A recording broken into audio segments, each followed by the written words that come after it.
In class 6, we are doing geometry, chapter number 23, fundamental concepts. We have covered point, line, ray, line segment, and now we are going to study about surface. A surface has length and width but no thickness, children. A page of your book, the outside of a box, a blackboard. Remember blackboard, children? Yes, represents surfaces. It may be flat, children, or curved. The surface of a wall is flat while the surface of a cricket ball is curved, children. Okay. A plane now.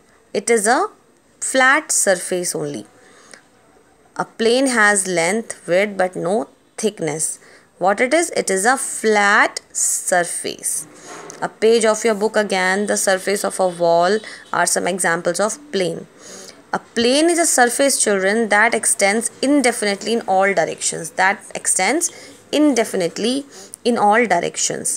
Now, children, since a plane extends indefinitely in all directions, it cannot be drawn on paper, children. In fact, this page of your notebook, it is representing only a portion of a plane, children. Okay, it represents only a portion of a plane, part of a plane. Okay, now next comes, in order to represent a plane, 3 or more non-collinear points are marked on it. If you want to represent a plane, children, 3 or more points, non-collinear points, you will mark on it. Non-collinear points, the points which do not lie on the same straight line.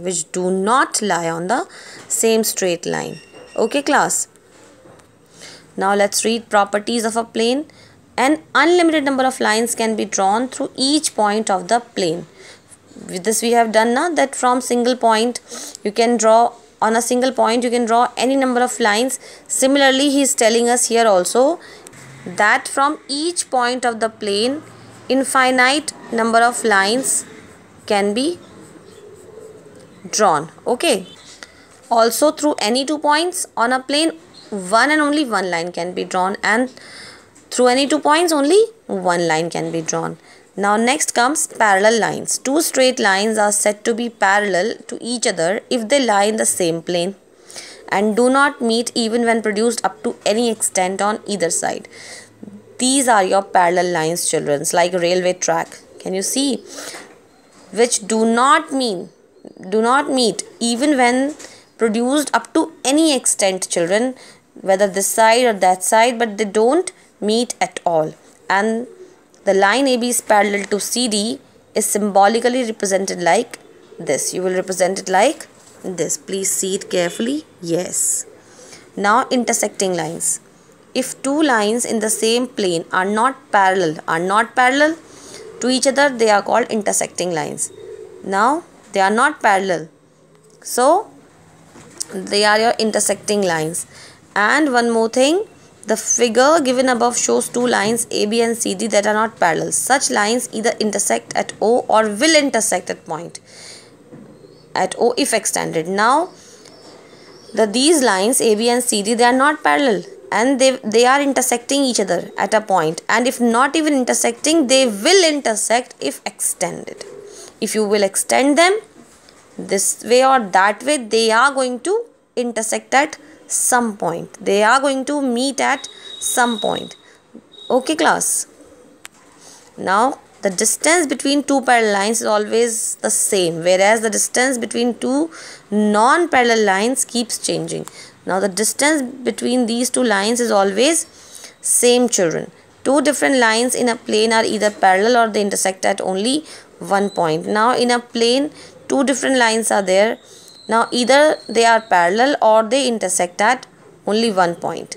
The definitions of parallel lines and intersecting lines are applicable only when the lines are in the same plane, when the lines are coplanar. Now these definitions we are going to only apply, children, when the lines are in the same plane. Now next comes collinear points. If 3 or more points lie on the same straight line, then the points are called collinear points. The figure shows that collinear points A, B, C, D, all these points lie on the same line. Now this is the line and all these points A, B, C, D are lying on the same straight line. Okay, The following figure shows three non-collinear points. Here, P, Q and R. These points do not lie on the same straight line. Now these 3 points P, Q, R, they are lying differently. They are not lying on the same straight line. So they are your non-collinear points. Now consider any 3 points A, B and C. If point B lies on the line AC, then they are said to be collinear. If point P does not lie on the line AC, then they are your non-collinear points. Now here they are your non-collinear points. Okay. Now last topic comes concurrent lines. If 3 or more straight lines, 3 or more than 3 line pass through the same point, they are passing through the same point, then the lines are called concurrent lines and the point is called the point of concurrence. Like you can see here, the given figure shows the concurrent lines AB, CD, EF, GH. All these lines, children, are in the same plane and passes through the same point P. And this point P is called the point of concurrence. Now we'll start our exercise in our next video. I hope this much is clear to you. Please watch the video till the end. Thank you. Have a nice day.